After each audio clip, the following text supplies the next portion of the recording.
Hello बच्चों, आज हम देखेंगे प्रयोग क्रमांक 7 कक्षा 10वीं विषय विज्ञान। तो यहाँ पर देखिए उद्देश्य है ओम के नियम का सत्यापन करना। तो सबसे पहले लिखेंगे उद्देश्य, जो कि ओम के नियम का सत्यापन करना है। फिर हम देखते हैं आवश्यक सामग्री। तो आवश्यक सामग्री यहाँ पर देखिए, पहले तो आपका प्रतिरोधक तार लगेगा, फिर सेल, फिर कुंजी, अमीटर, वोल्ट मीटर, परिवर्ती प्रतिरोध और फिर संबंध तार। इतने चीज़ें जो हैं आपको इस प्रयोग के लिए लगेगी।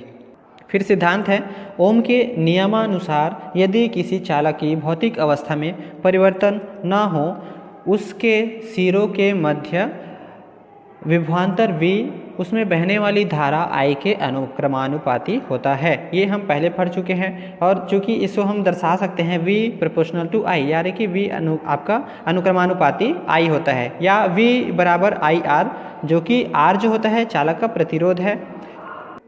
फिर हम देखेंगे प्रयोग विधि, तो इसे भी हमें लिखना है आपके कॉपी जो में है।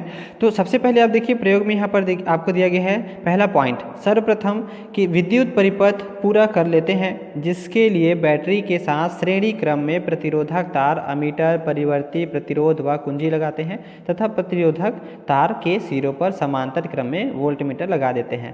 तो ये चीज़ें आप इसको अच्छे से पढ़ें प्रयोग को और समझें, उसके बाद ही आप इस प्रयोग को कर पाएंगे। तो आपको विधि जो समझना है वो बिल्कुल आप इससे ही समझ पाएंगे। जितना अच्छे से आप विधि को पढ़ेंगे उतने ही अच्छे से आप उन्हें प्रयोग को दोहरा पाएंगे या कर पाएंगे।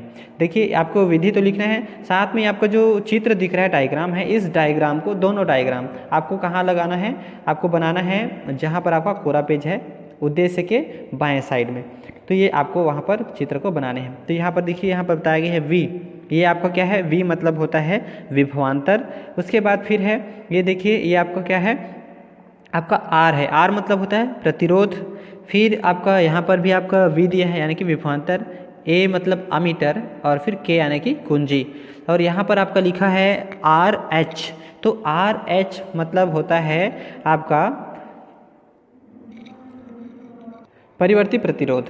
फिर आते हैं दूसरा पॉइंट जो है आपका अमीटर तथा वोल्टामीटर का अल्पतमांक पढ़ लेते हैं। फिर तीसरा पॉइंट, तो देखिए आपको यहाँ से तो लिखना है और बाकी जो ये चीज़ें हैं वो आपके टीचर आपको बहुत अच्छे से समझाकर लिखवाएंगे, क्योंकि हर एक टीचर जो है सभी प्रयोग को नहीं लिखवाते हैं। पॉइंट 4 एंड पॉइंट 5 ये दोनों आपके लास्ट पॉइंट है। पांचवा पॉइंट इस प्रकार, अलग अलग धारा के लिए संगत प्रतिरोधक तार के लिए 4 या 5 पाठ्यांक लेते हैं। फिर चलिए हम देखते हैं आपका अवलोकन सारणी। तो ये आपका अवलोकन सारणी है। अवलोकन सारणी को हम प्रेक्षण भी बोल सकते हैं। तो देखिए प्रेक्षण या अवलोकन सारणी, और इसे कहाँ पर लिखना है, तो इसे हमें लिखना है कोरे साइड में चित्र बनाने के बाद। तो ये आपका वोल्ट मीटर की अल्पतमांक यहाँ पर भर लेंगे, फिर अमीटर का अल्पतमांक यहाँ से भर लेंगे।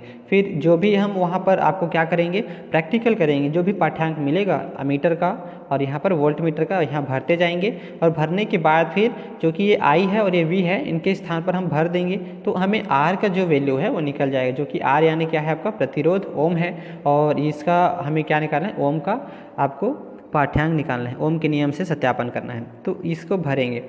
फिर लास्ट हम क्या करेंगे, माध्य प्रतिरोध R यहाँ से निकालेंगे। जो भी यहाँ पर आपका डाटा आपको मिलेगा, जो भी 4-5 आप पाठ्यांक लेंगे उसका औसत यहाँ पर लेकर के हम क्या करेंगे, यहाँ पर रखेंगे। फिर नेक्स्ट लिखेंगे परिणाम। परिणाम विभवांतर एवं धारा का अनुपात नियत रहता है, अतः यह निष्कर्ष निकलता है कि प्रतिरोध सिरों के बीच लगाया गया विभवांतर धारा के समानुपाती होता है। तो ये हमें लिखना है। फिर हमें बनाना है लास्ट आपका ग्राफ। तो ध्यान दीजिएगा V और I के मध्य ग्राफ बनाना है। जो भी डाटा हमें अभी अवलोकन सारणी में देखा V और I का, उन दोनों से लेकर के इस तरह का ग्राफ हमें खींचना है। ये आपका डेमो है, आप जो डाटा आपको मिलेगा उसके अनुसार आप इसी तरह का ग्राफ बनाएंगे, जो कि ऐसा ही बनेगा। तो यहाँ पर आप उसके बाद लिखेंगे सावधानियाँ। तो सावधानियां हमें कहाँ पर लिखना है, लाइन वाले साइड में, लेकिन जो ग्राफ है वो हमें क्या करना है, ऐसे कोरे साइड में हमें बनाने हैं। यानी कि जो हम क्या करे हैं, प्रेक्षण सारणी बनाए हैं, फिर उसके बाद हम क्या करना है, डायग्राम को बनाने हैं। और सावधानियां में हम यहाँ पर क्या करेंगे, कम से कम 3 सावधानी जरूर लिखें। तो ये हमारा क्या है, बहुत ही अच्छा रहेगा। और सभी सावधानियों को जरूर पढ़ें, क्योंकि सावधानियां हमें रखना ही पड़ता है जब हम प्रयोग करते हैं। तो ये आपका 7वां प्रयोग था।